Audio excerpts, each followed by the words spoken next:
வணக்கம், நான் அனுசியா முருகியா. நான் ஒப்புவிக்கும் கவிதையின் தலைப்பு பெண்கள் விடுதலை கும்மி.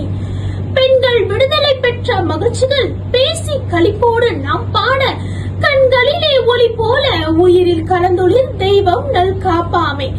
கும்மியடி தமிழ்நாடு முழுவதும் குலுங்கிட கை கொட்டி கும்மியடி. நம்மை பிடித்த பிசாசுகள் போயின, நன்மை கண்டோம் என்று கும்மியடி.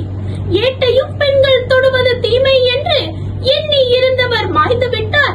வீட்டுக்குள்ளே பெண்ணை பூட்டி வைப்போம் என்ற விந்தை மனிதர் தலை கவிழ்ந்தார். மாட்டை எடுத்து வசக்கி தொழுவினில் மாட்டும் வழக்கத்தை கொண்டு வந்தே வீட்டினில் எம்மிடம் காட்ட வந்தார். அதை வெட்டி விட்டோம் என்று கும்மியடி. நல்ல விலை கொண்ட நாயை விற்பன், அந்த நாயிடம் யோசனை கேட்பது உண்டோ? கொல்ல துணிவின்றி நம்மையும் மண்ணிலை கூட்டி வைத்தார், பழி சூட்டி விட்டார். கற்பு நிலை என்று சொல்ல வந்தார், இரு கட்சிக்கு அத்து பொதுவில் வைப்போம். மறுபுற